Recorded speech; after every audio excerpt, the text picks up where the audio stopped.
Hello दोस्तों, दो success point 2.0 में आप सभी का वेलकम है। आज हम लोग दिल्ली पुलिस कांस्टेबल के लिए प्रैक्टिस सेट 27 करेंगे।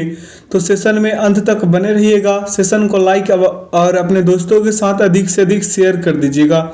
जो लोग अपने चैनल पे नए हैं, चैनल को सब्सक्राइब कर बेल आइकन प्रेस कर लीजिएगा ताकि सेशन का नोटिफिकेशन हमेशा आपको मिलते रहे। बता दें कि इसका पीडीएफ का लिंक वीडियो के डिस्क्रिप्शन बॉक्स में डाला गया है, आप लोग वहां से इसे डाउनलोड कर सकते हैं। तो आइए इसका पहला क्वेश्चन देखते हैं। कह रहा है कि कैंडेला निम्नलिखित में से किस आधार मात्रक की एसआई यूनिट है, एसआई इकाई है। तो इसका सही उत्तर होगा चमकदार तीव्रता। अगला है कि वित्त विधेयक को संसद द्वारा पेश किए जाने के कितने दिनों के भीतर पारित किया जाता है। तो इसका सही उत्तर होगा 75 दिनों के भीतर। अगला प्रश्न है कि पुलिकल्ली भारत के निम्नलिखित में से किस राज्य की एक मनोरंजक लोक कला है। तो इसका सही विकल्प होगा केरल। अगला है कि निम्नलिखित में से किस वर्ष में सिख गुरु श्री हरकृष्ण जी को ज्ञान प्राप्त हुआ था। तो इसका सही विकल्प क्या होगा। इसका सही विकल्प हो जाएगा 1661 में। अगला प्रश्न पे चलते हैं। कह रहा है कि निम्नलिखित में से किस भारतीय क्रिकेटर को अगस्त 2020 में स्पोर्ट्स आईवीआर ब्रांड ओकले को एम्बेसडर नियुक्त किया गया था। तो इसका सही विकल्प हो जाएगा रोहित शर्मा। क्या हो जाएगा, रोहित शर्मा। अगला प्रश्न पे चलिए। कह रहा है कि निम्नलिखित में से किस बैंक ने अगस्त 2020 में किसानों को कृषि संबंधी आवश्यकताओं की पूर्ति हेतु एक निश्चित राशि की वित्तीय सहायता देने के लिए किसान गोल्ड कार्ड का शुभारंभ किया।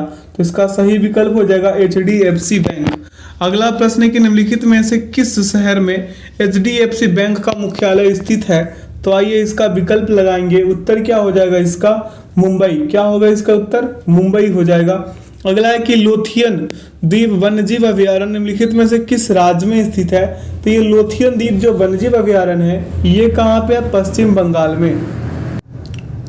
अगला प्रश्न पे चलिए। कह रहा है प्रश्न आपसे कि निम्नलिखित में से किसने विशेष भृगुवंशी की जीवनी विशेष कोड टू विन लिखी है। तो इसका सही विकल्प हो जाएगा निरुपमा यादव।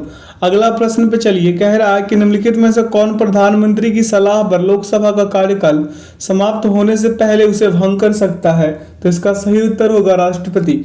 अगला है कि उस्ताद अली अकबर खान निम्नलिखित में से किस वाद्य यंत्र से जुड़े विश्व प्रसिद्ध संगीतकार थे। तो इसका सही विकल्प होगा सरोद। क्या हो जाएगा इसका सही उत्तर, सरोद हो जाएगा। अगला प्रश्न है कि निम्नलिखित में से किस मुगल शासक ने मनसबदारी प्रथा लागू की थी जो मुगल सैन्य संगठन और नागरिक प्रशासन का आधार बन गई थी। तो इसका सही उत्तर होगा अकबर। अगला है कि आईसीसी अंतर्राष्ट्रीय क्रिकेट परिषद अंतर्राष्ट्रीय क्रिकेट के लिए वैश्विक शासी निकाय है। आधिकारिक टेस्ट मैच खेलने वाली आईसीसी के पूर्ण सदस्य के रूप में कितनी प्रतिनिधि टीमें कार्य करती है। तो इसका सही विकल्प हो जाएगा टोटल 12। अगला प्रश्न पे चलिए। कह रहा है कि डैश किसी देश में उत्पादित वस्तुओं और सेवाओं का कुल मूल्य होता है और उसे एक विशिष्ट समय सीमा में मापा जाता है। तो इसका सही विकल्प हो जाएगा सकल घरेलू उत्पाद। अगला प्रश्न है कि भारतीय राष्ट्रीय कांग्रेस का लाहौर अधिवेशन कब आयोजित किया गया था, जहां बैठक में उपस्थित सभी लोगों ने 26 जनवरी को स्वतंत्रता दिवस के रूप में मनाने का संकल्प लिया था। तो इसका सही उत्तर होगा 31 दिसंबर 1929। अगला प्रश्न पे चलते हैं। अगला प्रश्न को करेंगे। प्रश्न पूछ रहा है आपसे कि बिच्छू के डंक में निम्नलिखित में से कौन सा अम्ल पाया जाता है। तो बिच्छू के डंक में जो है मिथेनोइक अम्ल पाया जाता है। ठीक है, फार्मिक एसिड के बारे में कह दे तो फार्मिक एसिड जिसे व्यवस्थित रूप से मेथेनोइक एसिड भी कहा जाता है। ठीक है, तो बिच्छू के डंक में क्या हिस्टामाइन और एसिटाइलोकोलाइन के साथ मौजूद रसायनों में से एक है। ठीक है, आगे की ओर चलते हैं अगला प्रश्न पे। तो आप लोग कंफ्यूज मत हो जाइएगा कि फॉर्मिक एसिड होगा, यहाँ पे उसको मेथेनोइक अम्ल भी कहते हैं व्यवस्थित रूप से। आगे चलिए। कह रहा है कि वस्त्र दशहरा एक पारंपरिक भारतीय त्योहार है जो डैश दिनों की अवधि में पाया जाता है। तो ये 75 दिनों की अवधि में पाया जाता है। अगला प्रश्न पे चलिए। कह रहा है कि इलेक्ट्रॉन की खोज कब की गई थी। तो इलेक्ट्रॉन का जो खोज है 1897 में करी गई थी। किनके द्वारा, जे थॉमसन के द्वारा करी गई थी। ठीक है, आगे की ओर चलते हैं अगला प्रश्न पे। कह रहा है निम्नलिखित में से किस पूर्व भारतीय राष्ट्रपति की अगस्त 2020 में मृत्यु हो गई। तो इसका सही विकल्प हो जाएगा प्रणब मुखर्जी। अगला प्रश्न पे चले। कह रहा निम्नलिखित में से किस राजवंश के शासनकाल को भारतीय इतिहास का स्वर्ण काल कहा जाता है? तो इसका सही विकल्प होगा गुप्त वंश।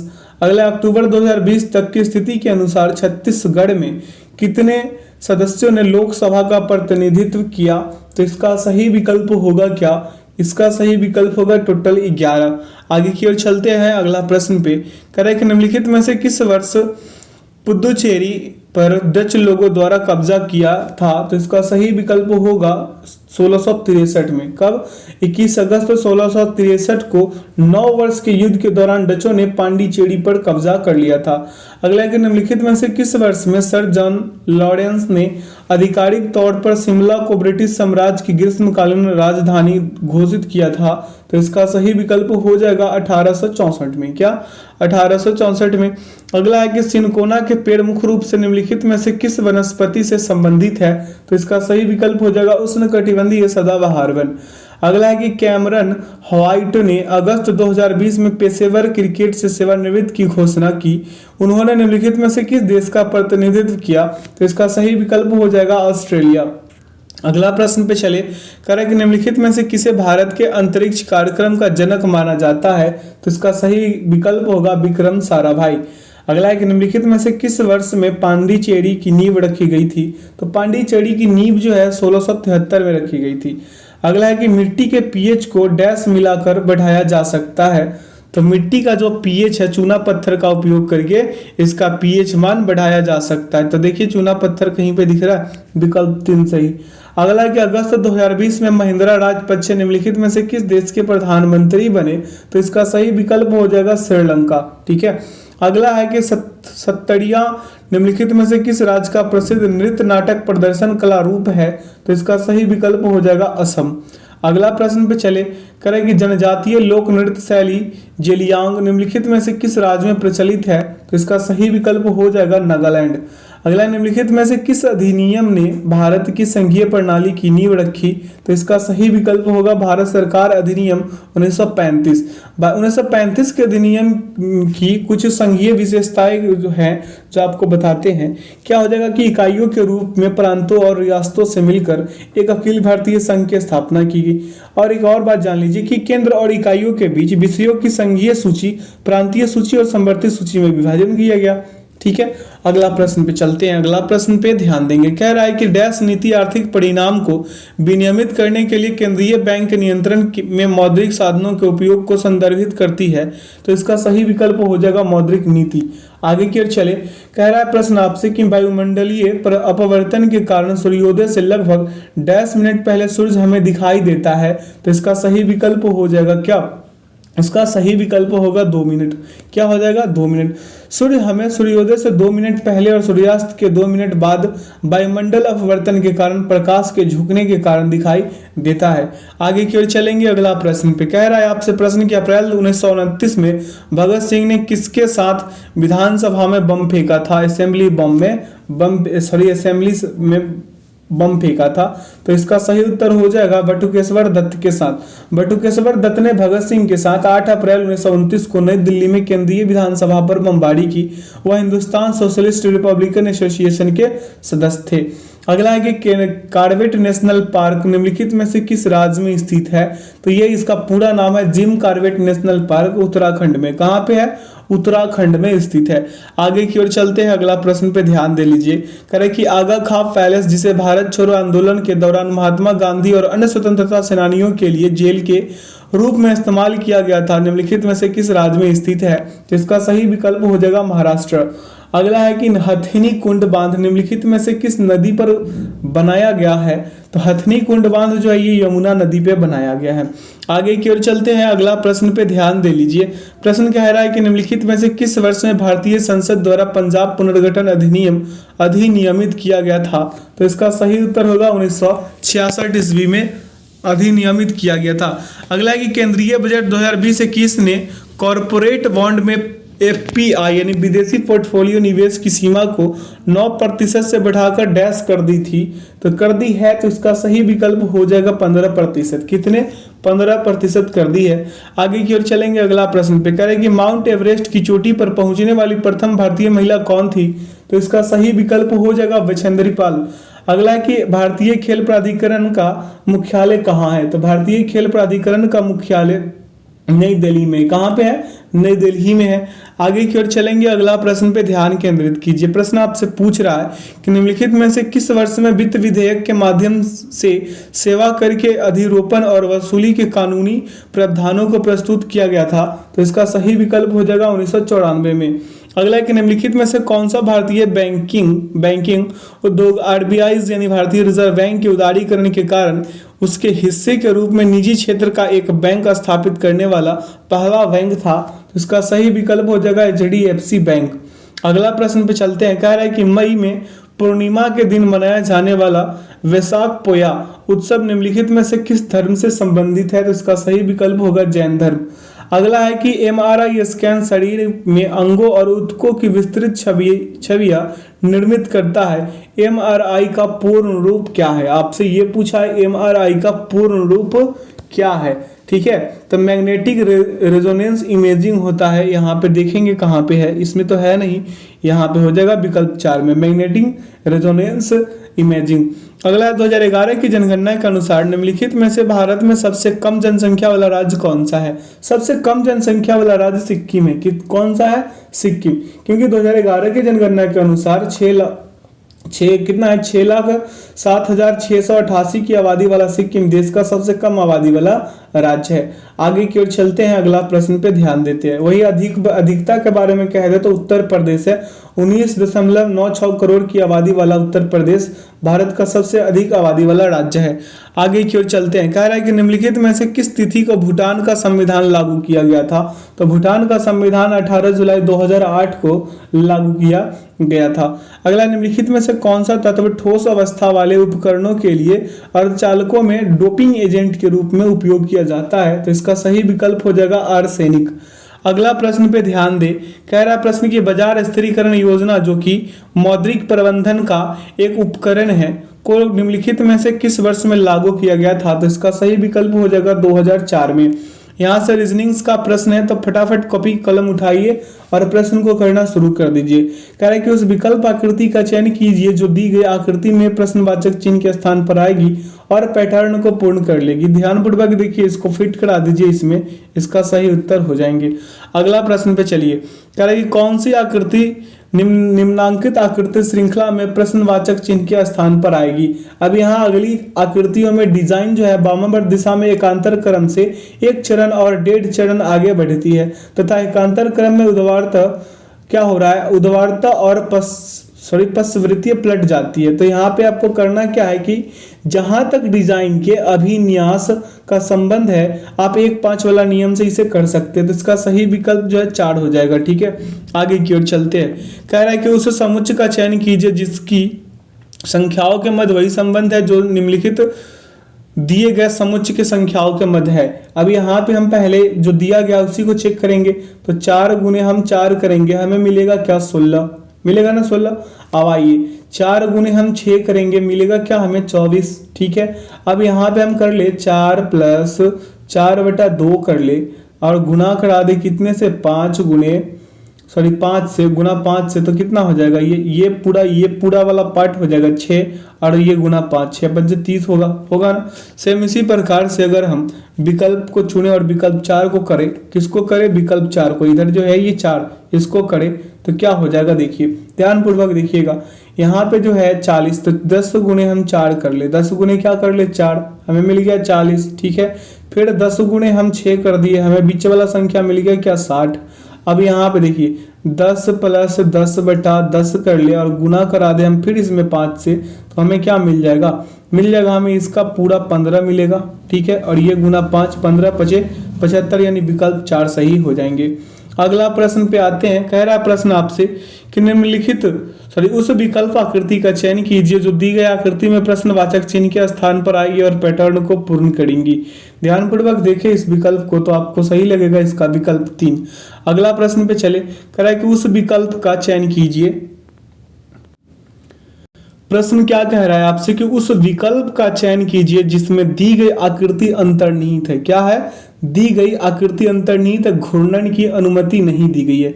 ध्यानपूर्वक देखें इस प्रश्न को देखें आप और उसके बाद इसको लगाइए कि कौन से विकल्प में ये सही होने वाला है। तो इसका सही विकल्प जो है 2 होंगे। क्या हो जाएंगे? इसका सही उत्तर हो जाएगा 2। इसको हम थोड़ा सा ये कर दिए थे, बड़ा जूम कर दिए थे ताकि आप लोगों को पढ़ने में कठिनाई ना हो। ठीक है, अब आइए इसको ठीक करते हैं। तो चलिए आगे बढ़ते हैं। इसका सही विकल्प क्या लगाए थे? 2 लगाए थे। आगे की ओर चले। अगला प्रश्न है कि कौन सी विकल्प आकृति निम्नांकित आकृति श्रृंखला में प्रश्नवाचक चिन्ह के स्थान पर आएगी इसको और पूरा करेगी इस वाले भाग को। यहाँ पे पूरा दिया नहीं है तो आदत हो गया पूरा बोलने का, है ना। चलिए अब इस वाले प्रश्न को करते हैं। तो देखिए अगली आकृति में एकांतर क्रम से क्रमशः 1 और 4 कर्व पलट जाते हैं। पहला 1 और 4 कर्व क्या हो रहा है? पलट जा रहा है एकांतर क्रम में। तो इसका सही विकल्प एक ही होगा। क्या होगा? एक। आगे की ओर चलते हैं। कह रहा है कि उस वेन आरेख का चयन कीजिए जो निम्नांकित वर्गों के मध्य संबंध का सर्वश्रेष्ठ निरूपण करता है। यहाँ पे तेलुगु, उर्दू और क्या है? कविता है। तो तेलुगु हो गया, ये कविता हो गया, ये उर्दू हो गया। विकल्प कौन लगा लीजिए? विकल्प 4 लगा लीजिए। अगला प्रश्न है कि निम्नलिखित श्रेणी में प्रश्नवाचक चिन्ह के स्थान पर दिए गए विकल्पों में से कौन सी संख्या आएगी? अब यहाँ पे आप अल्टरनेट चलिए। क्या चलिए? अल्टरनेट। जैसे हम बताते हैं 12 है, 14 है, फिर क्या है? 16, फिर क्या है? 16। ठीक है, यहाँ पे 20 है, 18 है और फिर ये 18 है, देखिएगा ध्यान दीजिएगा। और यहाँ पे 24 है, ये पूछा है और उसके बाद क्या है? 28 है, उसके बाद क्या है? 22। हम भी लिखे फिर भी जगह कम ही पड़ गया, खैर कोई नहीं। अब यहाँ पे अल्टरनेट हम बोल रहे हैं, यहाँ से यहाँ चलिएगा तो 4 का डिफरेंस, यहाँ से यहाँ चलिए फिर 4 का डिफरेंस, यहाँ से यहाँ फिर 4 का डिफरेंस, है ना। लेकिन अब ऊपर से चलिए 2 का डिफरेंस, है ना। 2 के बाद फिर यहाँ 2 का डिफरेंस, फिर यहाँ पे 2 का डिफरेंस, यानी 20 आएगा। इसका सही उत्तर विकल्प 1 सही हो जाएंगे। विकल्प 1 इसका क्या होगा? परम सत्य उत्तर होगा। अगला है कि एक पासे की 2 भिन्न भिन्न स्थितियां दर्शाई गई है। 4 दर्शाने वाले फलक के विपरीत फलक पर कौन सी संख्या आएगी? हम ये 5 और ये 5 को कॉमन कर ले तो इसका सही उत्तर आ जाएंगे। अब पूछा है क्या कि 4 दर्शाने वाले फलक के विपरीत फलक पे क्या हम जो बताते हैं वो उस मेथड से बन सकता है क्या? यहाँ पे उस मेथड से बन सकता है। 4 दर्शाने वाले फलक के विपरीत फलक पे बोला है तो हम क्या कर लेंगे? ये 5 से 5 खत्म, 1 से 1 खत्म, 4 के विपरीत 2 हो गए। क्या 4 के विपरीत 2 हो गए? ऐसे बन जाएगा ये। तो इसका सही विकल्प हो जाएगा विकल्प, आइए दिखते हैं, विकल्प 1 में इसका सही उत्तर है। अगला प्रश्न पे चले। करें कि उस विकल्प का चयन कीजिए जिसमें दी गई आकृति अंतर्निहित है, घूर्णन की अनुमति आपको नहीं दी गई है। ध्यान से देखिएगा, इसका सही उत्तर हो जो है विकल्प 4 हो जाएंगे। अगला प्रश्न है कि उस विकल्प का चयन कीजिए जिसका तीसरे शब्द से वही संबंध है जो दूसरे शब्द का पहले शब्द से है। तो यहाँ पे पनीर का गाय हो जाएगा। पनीर का क्या होगा? गाय, यानी गाय दूध देगी तो बनेगा पनीर। अब स्वेटर के लिए क्या हो जाएगा? भेड़, यानी कि भेड़ जब ऊन देगी तो बनेगा स्वेटर, यानी विकल्प 4 इसी तर्क से हो रहा है। अगला है कि यदि दर्पण को दिए गए संयोजन के दाईं ओर रखा जाए तो दर्पण में निर्मित सही प्रतिबिंब का चयन कीजिए। निर्मित ही सही प्रतिबिंब का क्या कह रहा है? निर्मित सही प्रतिबिंब का चयन करें। चलिए इसको आगे देखते हैं क्या कह रहा है प्रश्न आकृति। यहाँ पे इसका दर्पण प्रतिबिंब निकालना है तो यहाँ पे बी जो है ऐसे मुड़ जाएगा। ठीक है, ये जो जेड दिख रहा है ये ऐसे आ जाएगा, है ना। हम नीचे इसको करके लिख दे क्या? अब इसको आप खुद ही कर लीजिएगा। ठीक है, ऐसा प्रश्न कई बार कराए हैं तो आप कर सकते हैं ना मेरे दोस्त। चलिए अगला प्रश्न है कि उस बॉक्स का चयन कीजिए जो कागज की दी गई सीट को मोड़कर बनाए गए बॉक्स के समान नहीं है। तो इसका ध्यान पूर्वक देखिए, बनाए गए बॉक्स के समान नहीं कह रहा है तो ये जो डार्क वाला है ना, डार्क वाला के विपरीत ये डॉट, ये खाली वाला के विपरीत क्या हो जाएगा? खाली वाला के स्थान पे ये फिर खाली वाला ही आ जाएगा। ये खाली वाला के स्थान पे ये खाली, और ये गड़बड़ हो रहा है, ये गड़बड़ हो रहा है ना। यहाँ पे देखिए, यहाँ पे तो थोड़ा गड़बड़ हुआ। अब इसके विपरीत कौन हो जाएगा? ये, और इसके विपरीत क्या हो जाएगा? ये, है ना। तो ये एक डार्क वाला समझ लिए, डार्क वाला को हम कट के साइन से कर देते हैं ताकि समझ में आए। और ये क्या हो जाएगा? विपरीत डॉट वाला। पहला तो हम ये चेक किए थे, फिर ये खाली वाला है, ये खाली वाला, और इधर से क्या है? डार्क वाला। तो डार्क वाला को हम कट लगा के आपको बता रहे हैं। अब आगे देखिए, आगे क्या हो जाएगा आपका? आगे हो जाएगा ये भी खाली और ये भी खाली, है ना। ऐसा करके है। तो देखिएगा आपको पता चलेगा ये सभी क्या है, विपरीत बॉक्स पे है, यानी कि दोनों का छायांकित फलक क्या हो जाएगा, ये डॉट वाला क्या हो जाएगा, डॉट वाला हो जाएगा। डॉट वाला सन्निकट नहीं हो सकते हैं, तो इसका सही विकल्प लगाने के लिए हम 2 ही लगा सकते हैं। क्या लगा सकते हैं, 2। आगे की ओर चलते हैं। कह रहा है प्रश्न की दिए गए 4 विकल्पों में से 3 में एक निश्चित प्रकार की समानता है और एक असंगत है, उस असंगत विकल्प का चयन कर ले। तो यहाँ पे ध्यान दीजिएगा कि ये जो षष्ठभुज है, 6 भुजाएं हैं षष्ठभुज में। क्या है, षष्ठभुज में 6 भुजाएं होती है। अनाकृतियों में अगर अनाकृतियों में अलग अलग है, क्योंकि इसमें भुजाओं की संख्या सम है और अन्य 3 आकृतियों में भुजाओं की संख्या विषम है। जैसे क्या है, एक 10 भुज है, सही है, सप्तभुज है, पंचभुज है, तो इसका सही विकल्प तो हमें षष्ठभुज लगाना चाहिए।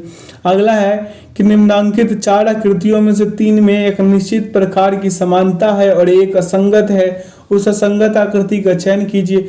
अगर आकृति एक को छोड़ दे तो अन्य सभी आकृति के अंदर वाली डिजाइन का तीर जो है बाहरी डिजाइन की किसी एक कोने से गुजरता है, लेकिन आकृति क्या है यहाँ पे, सॉरी माफ कीजिएगा, हमें यहाँ पे क्या हो जाएगा कि आकृति एक को अगर आप छोड़ दे तो अन्य सभी आकृति में ये जो बीच में जो देख रहा है ना एरो वाला साइन, इसके बारे में हम बता रहे हैं कि एक भुजा पर 5 छोटे रेखाखंड है और आकृति एक में देखिएगा तो भुजा पे 2 भुजा पे क्या है, 5 छोटे रेखाखंड है। तो ये भुजा पे यहाँ पे देख रहे हैं, यहाँ पे ये 5। आगे की ओर चलते हैं अगला प्रश्न पे। कह रहा है कि निम्नांकित 4 आकृतियों में से 3 में एक निश्चित प्रकार की समानता है और एक असंगत है, उस असंगत आकृति का चयन कीजिए। ध्यान से देखिएगा तो विकल्प इसका सही जो होगा विकल्प 3 हो जाएंगे। आगे की ओर चलते हैं। कह रहा है कि उस विकल्प का चयन कीजिए जिसका आकृति सी से वही संबंध है जो आकृति बी का ए से है।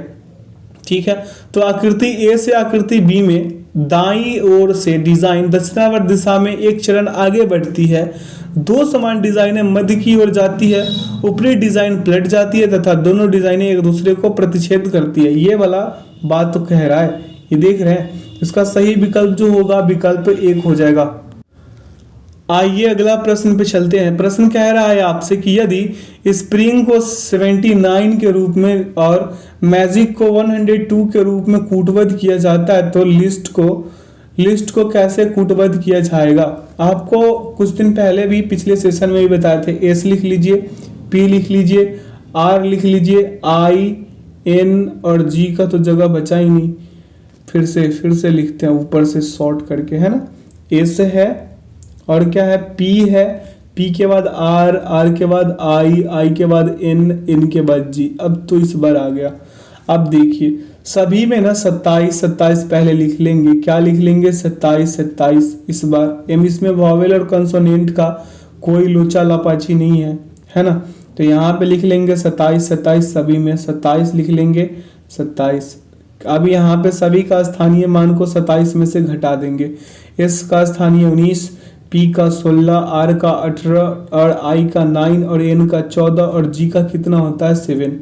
तो लिख लेंगे, सभी को घटा के लिख लीजिए, आपको पता चल जाएगा कि कौन सा क्या हुआ है। तो इसका घटाइएगा 8 होगा, इसका 11, इसका 9, इसका कितना हो जाएगा 18 हो जाएगा, घटाइएगा तो इसका 13 और इसका 20। सभी को ऐड करा दीजिए 79 आ जाएंगे। ऐसा ही करके लिस्ट का कर लीजिए, आपको विकल्प 3 में 78 उत्तर हो जाएगा। अगला, समान रूप से ज्ञात तथ्यों पर ध्यान न देते हुए निम्नांकित कथनों को पढ़े और फिर दिए गए 4 विकल्पों में से उस वेन आरेख का चयन करें जो दिए गए कथनों का सही निरूपण करता है। ध्यान दें, यहाँ पे प्रश्न आपसे पूछ क्या रहा है। कह रहा है कि कुछ रिमोट टावर है, कुछ रिमोट क्या है, टावर है। ये जो है ना रिमोट वाला पार्ट हो गया, ये टावर वाला पार्ट हो गया। हम रिमोट को आर से कर देते हैं और टावर को किससे, टी से ही कर देते हैं समझने के लिए। अब आगे चलिए, यहाँ पे अगला क्या कह रहे हैं कि कुछ टावर सिग्नल है। ये जो टावर जो है ना ये क्या है, सिग्नल है। अब यहाँ पे विकल्प तो हमें 3 ही दिख रहा है कि ऐसा हो रहा है। अगला प्रश्न पे चलिए, कह रहा है कि उस विकल्प का चयन कीजिए जिसका आकृति सी से वही संबंध है जो आकृति बी का ए से है। तो आकृति ए से आकृति बी में दोनों डिजाइनों का जल प्रतिबिंब है। ये देख रहा है, ये जो है ना ये इसका जल प्रतिबिंब है, तो इसका जल प्रतिबिंब यहाँ निकाल दीजिए, विकल्प 3 सही हो जाएगा। ठीक है, आगे की ओर चलते हैं अगला प्रश्न पे। प्रश्न क्या कह रहा है कि उस विकल्प का चयन कीजिए जिसका तीसरी संख्या से वही संबंध है जो दूसरी संख्या का पहली संख्या से है। तो ये जो 58 है ना, 58 इसमें +2 करके और 2 से भागा दे देंगे, +2 करके 2 से भागा दे देंगे, यानी 60/2। अगला हमें मिल गया क्या, 30। फिर ये जो 116 है, 116 सेम वही पैटर्न करेंगे, 116 में भी हम 2 ही ऐड करने वाले हैं, कुछ और नहीं, और बटा 2 कर देंगे। मिल जाएगा हमें क्या, 118/2, यानी 59 इसका सही उत्तर होगा, जो विकल्प 1 में है। अगला है कि कागज को निम्नांकित चित्र के अनुसार मोड़ा और काटा गया है, इस कागज को खोलने पर यह कैसा दिखाई देगा। अब ये कागज को खोलने पे ये कैसा दिखाई देगा, ये जो है ना, ये वाला पार्ट, पूरे वाला पार्ट, अब यहाँ पे एक ऐसा वाला है, ऐसा ही है ना। अब इसमें क्या है, एक ऐसा करके फिगर मिला हुआ है, ठीक है, ऐसा, यहाँ पे एक छोटा सा वर्ग जैसा, यहाँ पे भी एक छोटा सा वर्ग जैसा है। तो अब अगर आप खोलिएगा तो यहाँ पे पहले खोलिएगा और फिर ये पूरे वाले पार्ट को इधर खोलिएगा, ऐसा ही करिएगा ना। तो यहाँ पे इसका सही विकल्प क्या हो जाएगा, विकल्प तो हमें एक ही दिख रहा है, आप वीडियो को आगे पीछे भी करके कर सकते हैं। कहा है कि 15 चेन 7520 रुपए में खरीदी गई और 9450 रुपए में बेची गई, प्रति चेन लगभग लाभ प्रतिशत क्या होगा। प्रति चेन लगभग लाभ प्रतिशत पूछा है, तो 15 चेन का लाभ बराबर क्या हो जाएगा, 15 चेन का लाभ बराबर हो जाएगा आपका 9450 माइनस 7520 बराबर क्या हो जाएगा, 1930। क्या होगा, 1930। अब यहाँ पे लाभ प्रतिशत क्या हो जाएगा, प्रॉफिट प्रतिशत हम लिखेंगे तो क्या हो जाएगा 1930, और बटा में क्या लिखेंगे 7520, और गुने का क्या हो जाएगा 100। इसे काटपीट में चाहिए 25.66 आएंगे, जो लगभग 26% के बराबर है, विकल्प 1 सही। अगला प्रश्न पे चलिए। प्रश्न कह रहा है आपसे कि दिए गए समीकरण को संतुष्ट करने के लिए किन दो चिन्हों को एक दूसरे से प्रतिस्थापित किया जाना चाहिए। तो आप यहाँ पे क्या कर दीजिए, आप यहाँ पे ये विकल्प 2 को रख लीजिए। किसको, विकल्प 2 को रख लीजिए। कैसे, यहाँ पे देखिए जो 36 है ना, 36 में यहाँ पे जहाँ गुना का साइन है वहाँ जोड़ का साइन है वहाँ गुना, तो -14, और गुना का साइन है तो हम क्या कर देंगे, जोड़ लिख देंगे, है ना।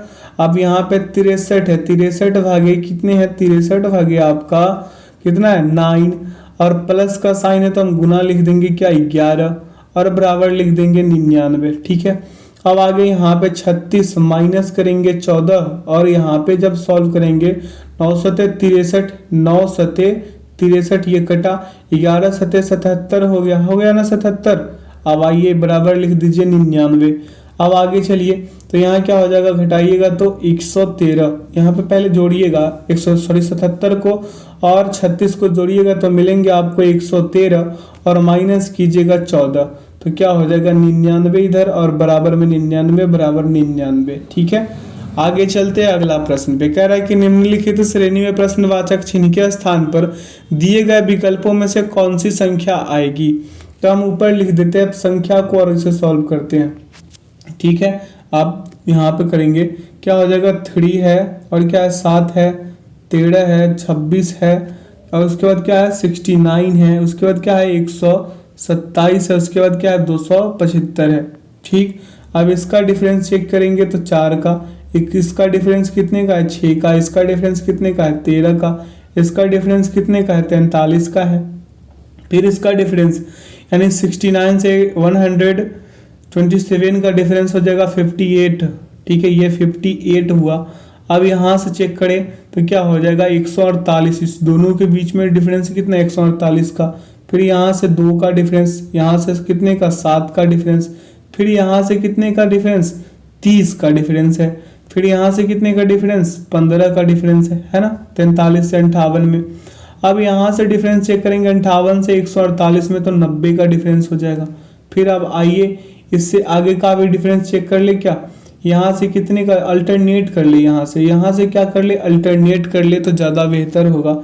अब देखिए आप 7 से 15 का डिफरेंस चेक करेंगे तो क्या हो जाएगा प्लस का 8 होगा। और आपको बता दें कि यहाँ 15 में 8 जोड़ेंगे, हम क्या जोड़ेंगे 8, तो मिलेंगे हमको क्या ये वाला संख्या 23 मिल जाएंगे। और 23 का डिफरेंस में मतलब 148 में अगर हम 23 जोड़ दें तो क्या यहाँ मिलेगा हमको 171 मिलेगा। और ये 171 को अगर हम आगे बढ़ा दें 275 में जोड़ दें तो 446 नहीं हो जाएगा। देखिए कितना आसानी से बना, लेकिन थोड़ा लॉजिक है। अगर नहीं समझ में आया तो वीडियो को बैक करके भी फिर से समझ लीजिएगा। अगला प्रश्न है यहाँ से मैथ्स का। अगर आप लोग कलम कॉपी नहीं उठाए हैं तो अब तो उठाना मांगता है भाई। प्रश्न कह रहा है कि जब कोई दुकानदार 10% छूट पर वस्तुओं को बेचता है तो उसे 35% लाभ प्राप्त होता है। यदि 20% छूट देता है तो उसे कितने प्रतिशत का लाभ प्राप्त होगा। मान लीजिए वस्तु का जो सीपी है क्या है, 100 है। सीपी मतलब कॉस्ट प्राइस, ठीक है। अब देखिए एवं वस्तु का अंकित मूल्य कितना हो जाएगा, 100 रुपए। तो हम यहाँ लिखेंगे 90x/100 की, ठीक है। 10% का छूट दिया था तो हम लिखेंगे 90x/100 और बराबर 135। लाभ की हुआ है 35% का तो 135। अब यहाँ से हम x बराबर निकाल सकते हैं, 135 गुने 100 और बटा में 90 लिख सकते हैं ना। एक जीरो से एक जीरो खत्म हो गया। अब काट पीट मचाइएगा, आपको मिलेंगे क्या, यहाँ से मिल जाएंगे 15 नमा 135 यानी 15 दहा 150 रुपए आ गया पहलका में, ठीक है। दूसर का चेक करते हैं इसका 20% के छूट के बाद। ये तो 10% का निकाले हम। अब 20% के छूट के बाद वस्तु का एसपी निकाल देंगे यानी कि सेलिंग प्राइस, विक्रय मूल्य। तो 150 गुने 80 होगा और बटा में 100 होगा। क्या होगा, बटा में 100। एक जीरो से एक जीरो, एक जीरो से एक जीरो, 15×120 रुपए हो गए। तो लाभ कितना है, 20% का। लाभ कितने का है इसका, 20% का लाभ हो जाएगा, ठीक है। आगे की ओर चले, क्योंकि 120 आया ना तो 100 में बढ़ा दीजिए, 20% का लाभ हो गया भाई साहब। अगला है कि 6 आदमी एक कार्य को 48 दिनों में पूर्ण करते हैं। यदि एक आदमी 2 औरतें के बराबर काम करता है तो 4 आदमी और 8 औरतें मिलकर उसी कार्य को कितने दिनों में पूरा करेगी। तो आप लिखेंगे एक आदमी, एक मैन बराबर, पहले लिखेंगे क्या, एक मैन बराबर 2 वोमेन, ठीक है। 2 वोमेन लिख लीजिए। अब यहाँ पे लिखेंगे चूंकि 4 आदमी प्लस कितने, 4 मैन प्लस क्या हो जाएगा, 8 महिलाएं। क्या बोला है, 8 महिलाएं बोला है ना। अब आइए बराबर लिखेंगे 8 आदमी यानी 8 मैन बराबर लिख लेंगे आप, बराबर में लिख लेंगे 8 मैन, ठीक है। तो यहाँ पे M1 बराबर 6 और D1 बराबर कितना है, 48। M1 बराबर क्या है आपका 6 और D1 बराबर क्या दिया है, 48 दिया है ना। अब आइए अगले स्टेप में इसको सॉल्व कराते हैं। अब एक चीज आपको और बता दे, M2 बराबर क्या दिया है आपको, 8 दिया है और D2 आपसे पूछा है। D2 क्या किया है, आपसे पूछा है। तो M1 D1 और बराबर में M2 D2 से इसे सॉल्व करने का कोशिश करेंगे। तो यहाँ पे होगा 6 गुने 48 और बराबर हो जाएगा 8 गुने D2, ठीक है। तो हम यहाँ D2 बराबर लिखेंगे, क्या हो जाएगा 6 गुने 48 बेटा 8 यानी 8×48 और यहाँ पे हो जाएगा 36 दिन लगेंगे इसको। कितने दिन, 36 दिन, ठीक है। बेसिक भी जरूरी है तो हम बेसिक पे भी ध्यान दे दिए थे। कह रहा है कि यदि कोई दुकानदार एक वस्तु को 6750 में बेचता है कोई वस्तु को, तो उसे 10% का नुकसान होता है। तो 10% का लाभ कमाने के लिए उसे उस वस्तु को किस मूल्य पर बेचना चाहिए। तो वस्तु का क्रय मूल्य बराबर क्या होता है, 100/100 माइनस हानि गुने एसपी, यही होता है ना। 100/100 माइनस लॉस प्रतिशत और गुना कितना, एसपी। तो हम यहाँ पे स्पष्ट रूप से लिखेंगे कि 100/90 और मल्टीप्लाई 6750 करेंगे, आएंगे हमें कितने, 7500 रुपए आ जाएंगे। अब यहाँ से इसका 10% का लाभ निकाल लेंगे एसपी का। एसपी इसका विक्रय मूल्य निकाल ले, तो यहाँ पे क्या हो जाएगा, विक्रय मूल्य 7500 और गुने कर दीजिए 110, 10% का लाभ कमाना है हमें। तो यहाँ पे बेटा में 100, एक जीरो से एक जीरो, एक जीरो से एक जीरो गुना करा दीजिए आप, 8250 उत्तर आ जाएंगे। जो विकल्प किसमें है, 4 में है। किसमें है, 4 में। अगला प्रश्न है आपसे, कह रहा है कि 7 सेंटीमीटर त्रिज्या वाली 6 गोलाकार गेंदों को लबालब भरी हुई एक बाल्टी में डुबोया जाता है। उससे निकले हुए पानी को 14 सेंटीमीटर त्रिज्या वाले एक बेलनाकार जार में एकत्रित किया जाता है। जार में पानी की ऊंचाई कितनी होगी। तो विस्थापित पानी का आयतन, कॉपी पे लिखिएगा, स्पष्ट रूप से बोल रहे हैं, लिखिएगा कि विस्थापित पानी का आयतन बराबर 6। लिखिए कॉपी पे, विस्थापित पानी का आयतन बराबर 6। तो गोलाकार गेंदों का आयतन बराबर क्या हो जाएगा, 6 गुने 4/3 pi R square, sorry pi R cube होगा ना। तो आगे लिखेंगे क्या, 6 गुने 4/3 पाई, और यहाँ पे क्या हो जाएगा, आर क्यू था ना, तो आर दिया कितना, 7 गुने 7 गुने 7 है ना। तो अभी इसे सॉल्व कीजिएगा तो 3 दूना क्या हो जाएगा, 3 दूना 6 हो जाएगा, 4 दूना 8। यहाँ पे लिखेंगे 8 गुने क्या लिखेंगे, सॉरी 8 पाई ही लिख दे, डायरेक्ट 8 पाई ही लिख दे। 8 पाई गुने लिखेंगे 7 गुने 7 गुने 7 है ना। अब आगे चलिए, तो यहाँ पे इतना पूरा क्या हो गया, घन सेंटीमीटर में हो गया। अब आप यहाँ से लिख सकते हैं कि माना बेलनाकार जार में जल स्तर की ऊंचाई h है, तो लिखेंगे यहाँ पे इसीलिए पाई आर स्क्वायर h बराबर 7 गुने 7 गुने 7 और गुने 8 पाई जो हमें मिला था वहां पे, ठीक है, मिला था ना हमें वहां पे जब गोलाकार गेंदों का आयतन निकाले थे। तो यहाँ पे हम लिखेंगे 14 गुने 14 और गुने का हो जाएगा h और बराबर हो जाएगा 7 गुने 7 गुने 7 गुने 8। h बराबर निकाल दीजिए भाई साहब, हो जाएगा 7 गुने 7 गुने 7 और गुने का 8 बेटा क्या हो जाएगा, 14 गुने 14। काट पीट मचा दीजिए, 14 उत्तर आएंगे जो विकल्प 1 में निहित है।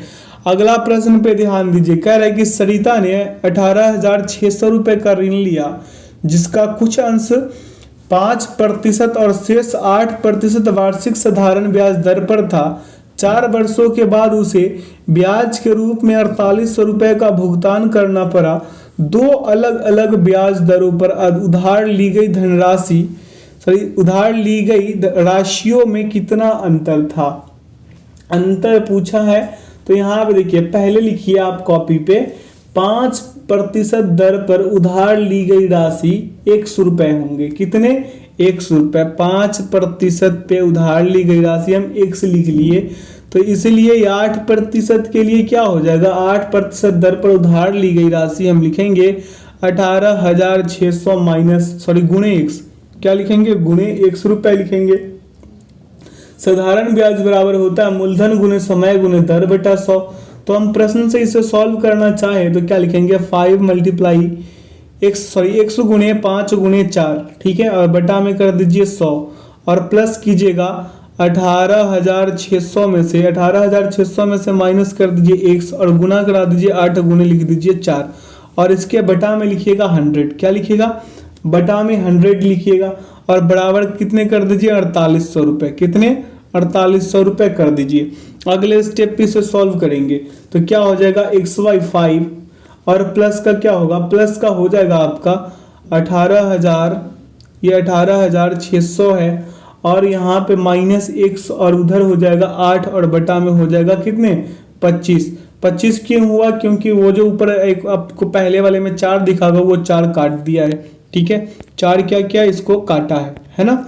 आइए अब आगे बढ़ते हैं और यहाँ पे हो जाएगा बराबर में 48, क्या हो जाएगा बराबर में 4800 रुपए, ठीक है। आगे चलते हैं तो यहाँ पे कीजिएगा, होगा आपका 5x प्लस 18,600 और गुना हो जाएगा 8x बराबर क्या हो जाएगा 4800 गुने कितने 25, है ना, होगा ना 25।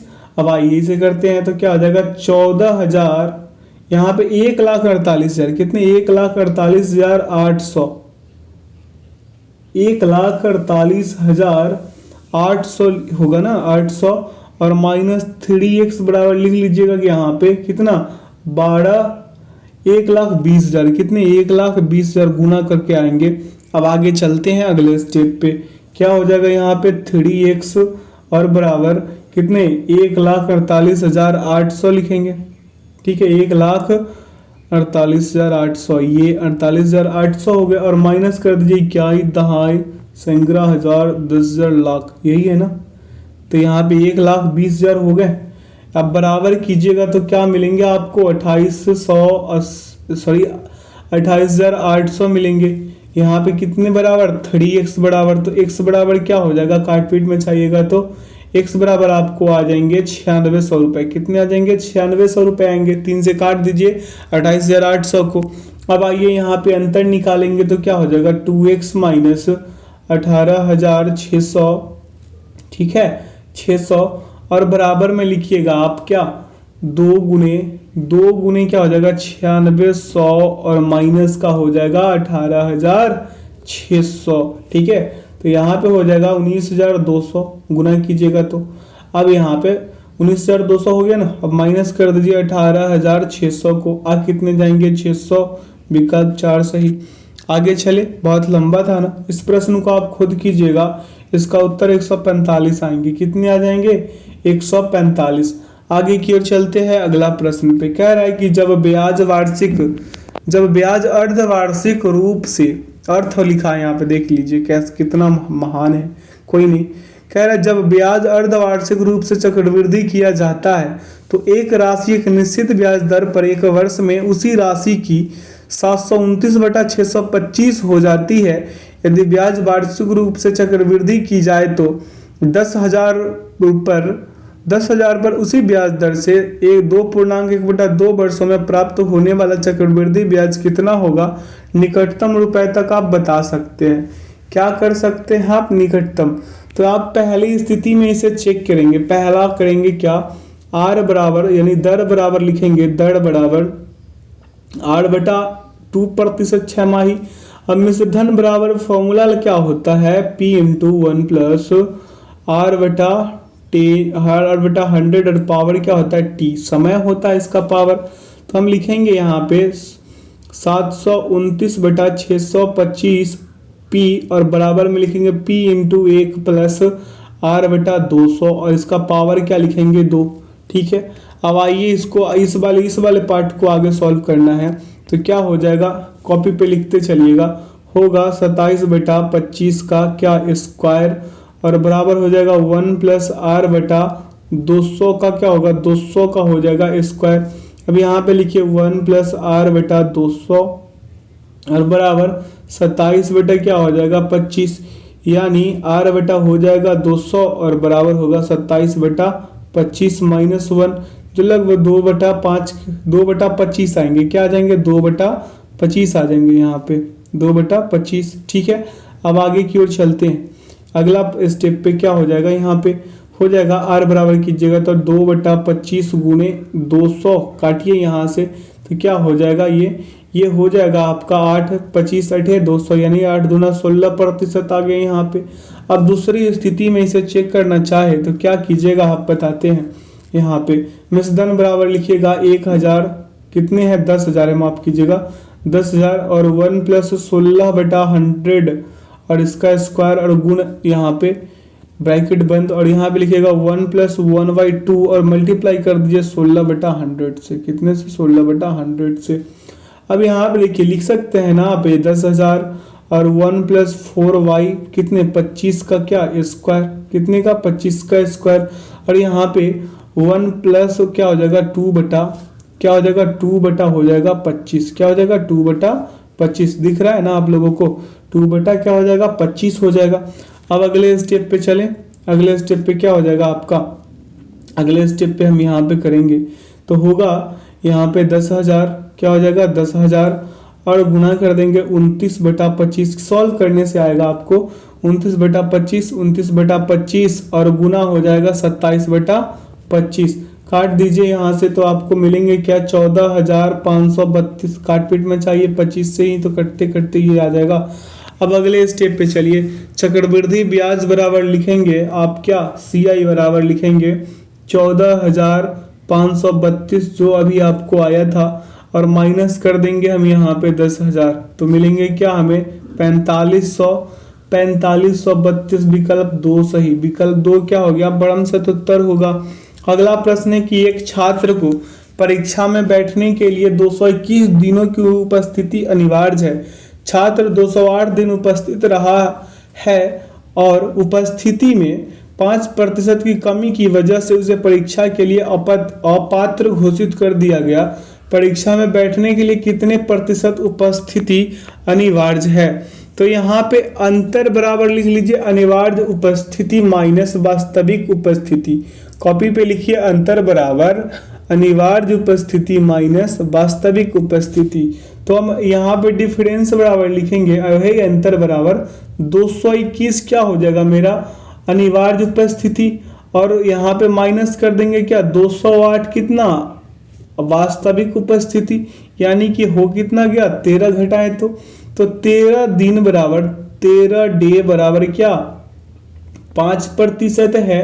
तो 221 दिन बराबर हम लिख सकते हैं 221 दिन बराबर 5/13 गुने 221 काटपीट में छा दीजिए 85% आएंगे, जो विकल्प 2 में नहीं थे। अगला प्रश्न है कि दो संख्याओं का योगफल 33 है, यदि उनका एलसीएम और एचसीएफ क्रमशः 72 और 3 है तो उन संख्याओं में अंतर पूछा है आपसे। मान लीजिए कि पहली एक संख्या क्या है x है, दूसरी संख्या क्या हो जाएगा 33 माइनस x। संख्याओं का गुणनफल बराबर क्या लिखेंगे लसा गुने मसा।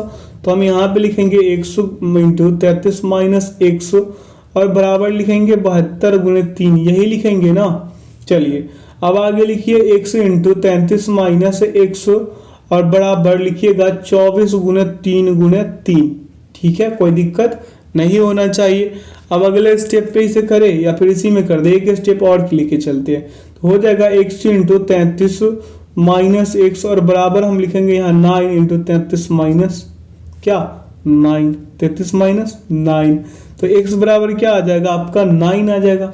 तो अब दूसरी संख्या और अंतर दोनों निकाल देना है, दूसरी संख्या और अंतर को क्या कर देना है निकाल देना है। तो आइए इसे हम निकालते हैं, कैसे निकालेंगे। दूसरी संख्या बराबर लिखिएगा 33 माइनस 9 यानी कि 24। ठीक है, अब अंतर करेंगे तो 24 माइनस 9 यानी कि 15 और इसका अंतर 15 यानी कि 4 में है विकल्प में। अगला है प्रश्न आपसे कह रहा है कि एक कक्षा के 40 छात्रों के औसत प्राप्तांक 92 है। इस कक्षा में 2 छात्र जिनके औसत प्राप्तांक 95 थे जो दूसरी कक्षा में चले गए और उनकी जगह 2 नए छात्र कक्षा में समाविष्ट हो गए। अब इस कक्षा में छात्रों के औसत प्राप्तांक 90 है। एक कक्षा में समाविष्ट होने वाले छात्रों के औसत प्राप्तांक क्या है। अब पहली स्थिति में छात्र की 40 छात्रों का प्राप्तांक कितने 40 स्टूडेंट हम ये लिखे हैं ये, तो हो जाएगा 40 गुने 92 यानी कितना होगा 3680 हो जाएगा, यानी 3680। अब छोड़ने वाले 2 छात्रों के कुल प्राप्तांक 2 गुने 95 होगा, कितने होगा 2 गुने 95। तो अब यहाँ पे हम लिखेंगे 38 छात्रों के कुल प्राप्तांक बराबर ये आया था 40 छात्रों का कितना 3680 और यहाँ पे 95 दूना कितना हो जाएगा 190 होगा। तो हम 190 को घटा देंगे तो कितने जाएंगे 3490 आ जाएगा ना। तो 2 नए छात्र क्या प्राप्तांक निकाल दे, 2 नए छात्र का क्या निकाल दे प्राप्तांक। तो 40 गुने 90 और माइनस 3490 कितने 3490, तो यहाँ आ जाएगा 3600 और माइनस 3490 यानी 110 और 110 में हम कर देंगे 2 से भागा, औसत प्राप्तांक यानी 55 होगा जो विकल्प 3 में है। आगे चलते हैं, क्या रहा है कि किसी संख्या को जब 119 से विभाजित किया जाता है तो शेषफल 19 प्राप्त होता है। उसी संख्या को 17 से विभाजित करने पर प्राप्त होने वाला शेष कितना होगा। तो यहाँ पे देखिए, यहाँ पे पहला भाजक क्या है 119 और दूसरा कितना है 17 का अपवर्त है। तो यहाँ पे शेषफल 19 में 17 से भाग देने पर कितना आ जाएगा 2, यहाँ 2 ही इसका सही उत्तर हो जाएगा। अगला प्रश्न पे चल ले, कह रहा है कि एक दुकानदार ने 2 अलग अलग कंपनियों से 10,500 में 2 प्रिंटर खरीदे। वह एक प्रिंटर को 20% के लाभ पर और दूसरे प्रिंटर को 10% के नुकसान पर बेचता है। ऐसा करने पर उसे पता चलता है कि दोनों प्रिंटर का विक्रय मूल्य समान है। उसे हुए शुद्ध लाभ या नुकसान की गणना कर लीजिए। अब इसको क्या लाभ हुआ नुकसान हुआ ये आपसे ये पूछा है, बहुत होशियार है ना। चलिए, माना एक प्रिंटर का जो क्रय मूल्य है लिखिएगा, माना एक प्रिंटर का क्रय मूल्य क्या हो जाएगा 100 जगह प्रिंटर का। ठीक है, तो दूसरे प्रिंटर का क्रय मूल्य लिखेंगे, दूसरे प्रिंटर का सीपी लिखेंगे, कॉस्ट प्राइस लिखेंगे 1500 माइनस 100 रुपए।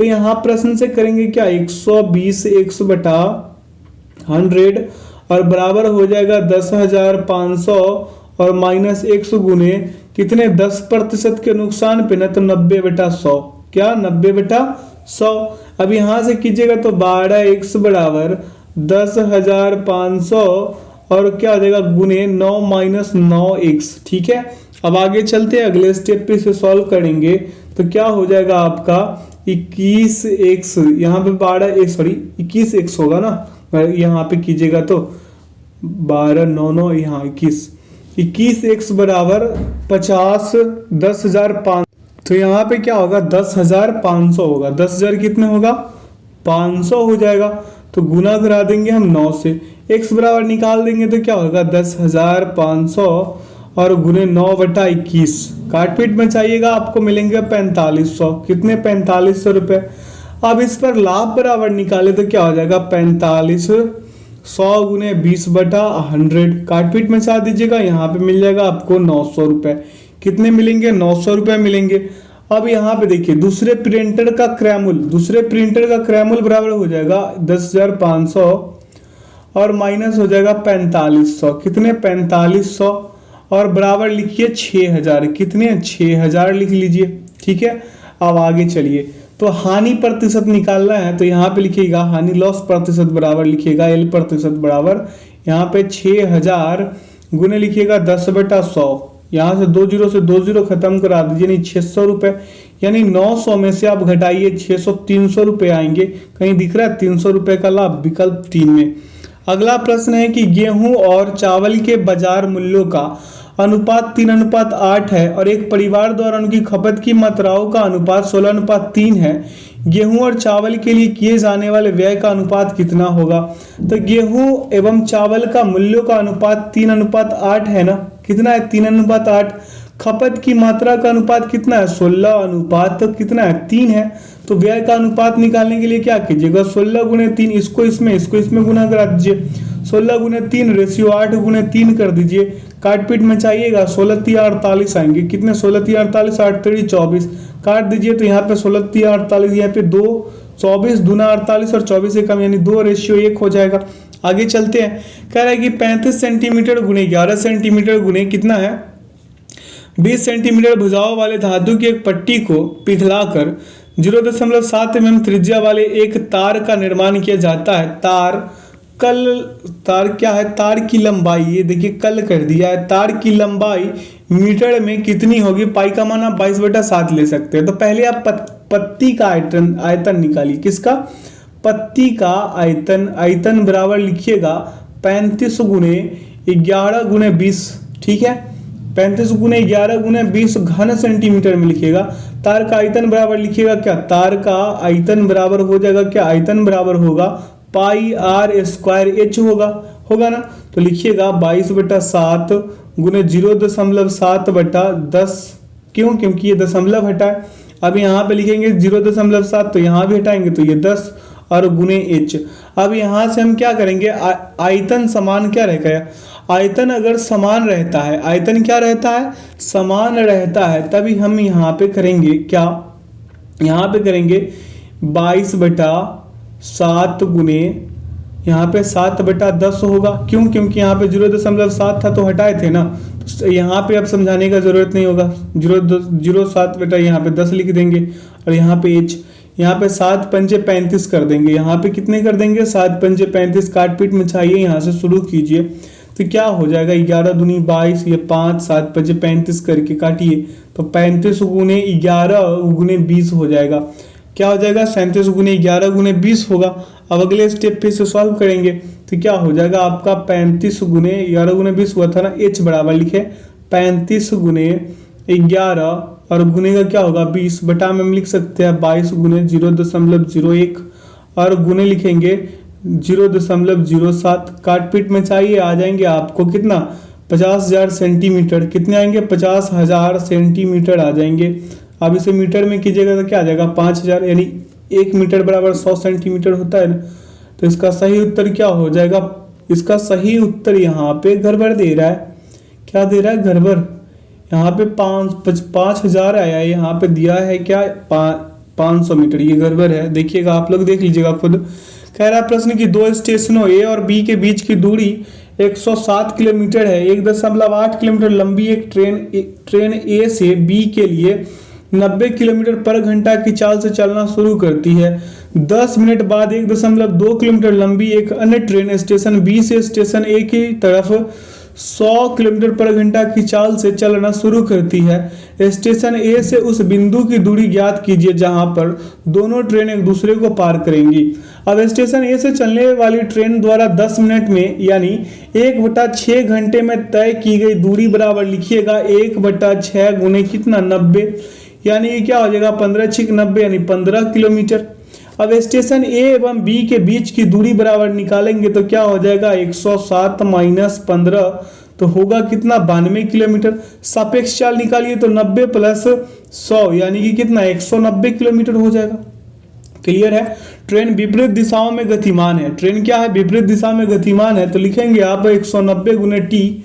190 गुने टी बराबर क्या हो जाएगा 92, जहाँ टी क्या है, टी मिलने में लगा समय है, तो हम लिखेंगे टी बराबर 92/190 घंटा। तो स्टेशन ए से चली पहली ट्रेन द्वारा तय की गई दूरी निकाल ले। स्टेशन ए से चली क्या पहली ट्रेन द्वारा तय की गई दूरी निकाल ले तो 15 प्लस 90 गुणे 92 और बटा में क्या हो जाएगा 190, क्या हो जाएगा 190। अब इसे सॉल्व कीजिए तो क्या होगा 15 प्लस 43.6 यानी कि इसे जोड़िएगा तो क्या हो जाएगा 58.6 किलोमीटर, जो विकल्प 3 में है। अगला प्रश्न है यहां से करेंगे, कह रहा है कि निम्नलिखित में से कौन सा बटन MS वर्ड 2010 में क्लिपबोर्ड पैन में नहीं मिलेगा, तो इसका सही विकल्प हो जाएगा ओके। अगला निम्नलिखित MS एक्सेल सूत्र का मान क्या होगा, यहाँ पे लिखा गया एवरेगा, क्या है एवरेगा, यहाँ पे इसका सही उत्तर होगा विकल्प यहाँ पे 3। ठीक है, इसे सॉल्व कीजिएगा तो अगर आप लोगों को आता हो।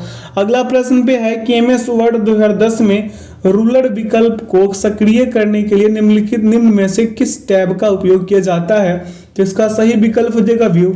अगला है कि लिखित टेक्स्ट और कागज के कोर के बीच की दूरी को आप किस नाम से जानते हैं, तो इसका सही विकल्प हो जाएगा मार्जिन, क्या हो जाएगा मार्जिन। अगला है कि ईमेल भेजने के लिए निम्न में से क्या अनिवार्य है, तो इसका सही विकल्प होगा प्रेषक की मेल आईडी। अगला MS एक्सेल 2010 वर्कशीट में अधिकतम कितनी पंक्तियां हो सकती है, तो इसका सही विकल्प हो जाएगा 1048 कितना 1,48,576 भाई साहब, कितने 1,48,576। अगला निम्नलिखित प्रोटोकॉल को उनके विवरण के साथ मिलान करें। अब इसका विवरण के साथ क्या कह रहा है, मिलान करने बोल रहा है। हम आपको बता देते हैं, यहाँ पे एक का क्या कर लीजिएगा सी कर लीजिएगा, ठीक है। एक का क्या कीजिएगा आप, एक का सी कर लीजिएगा, 2 का तो बी ठीक है और 3 का ए कर लीजिएगा, बस इतने अंतर है, ठीक है 3 का ए। आगे चल लेते हैं अगला प्रश्न पे, आप लोग मिलान कर लीजिएगा वीडियो को पॉज करके। कह रहा है प्रश्न कि MS वर्ड 2010 के निम्नलिखित कीवर्ड शॉर्टकट को उनके संबंधित कार्य के साथ सम्मिलित करें। ए कह रहा है कि इटैलिक है, ए क्या कह रहा है इटैलिक है, तो इसके लिए इटैलिक के लिए हम क्या कर लेंगे, इटैलिक के लिए हम कर लेंगे आपका Ctrl+I।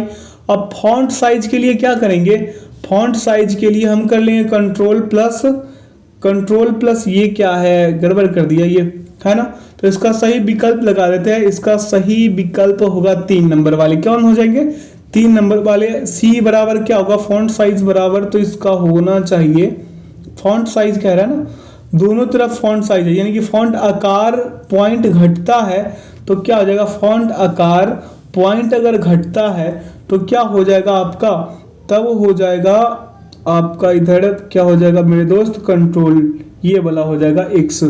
अब आइए इसको अगला प्रश्न पे करते हैं, अगला प्रश्न को करते हैं। कह रहा है कि जब आप MS एक्सेल 2010 में राइट क्लिक करते हैं और फॉर्मेट सेल विकल्प चुनते हैं तो निम्न में से कौन सा टैब दिखाई नहीं देता है, तो आइए इसका सही विकल्प लगाइए सीट। क्या दिखाई नहीं देता है, सीट नहीं दिखाई देता है। इस सेशन का आखिरी प्रश्न कह रहा है कि इंटरनेट पर देखे जाने वाले इलेक्ट्रॉनिक पेजों को डैश के रूप में जाना जाता है, तो इसका सही उत्तर होगा वेब पेज, क्या हो जाएगा वेब पेज। आशा करते हैं आज के सेशन से आप लोगों को काफी कुछ सीखने को मिला होगा। तो जो लोग अपने चैनल पे नए हैं चैनल को सब्सक्राइब कर ले, बेल आइकन को प्रेस कर दे ताकि सेशन का नोटिफिकेशन हमेशा आपको मिलते रहे। इसका पीडीएफ का लिंक वीडियो के डिस्क्रिप्शन बॉक्स में है, वहां से इसे आप डाउनलोड कर सकते हैं। तो वीडियो में अंत तक बने रहने के लिए बहुत बहुत धन्यवाद। अपना ख्याल रखिए और हर रोज मेरे साथ एक प्रैक्टिस सेट लगाइए ताकि एग्जाम्स में आप बेहतर स्कोर कर सके। तो वीडियो में अंत तक बने रहने के लिए बहुत बहुत धन्यवाद। Thanks for watching the video. जय हिंद, जय भारत।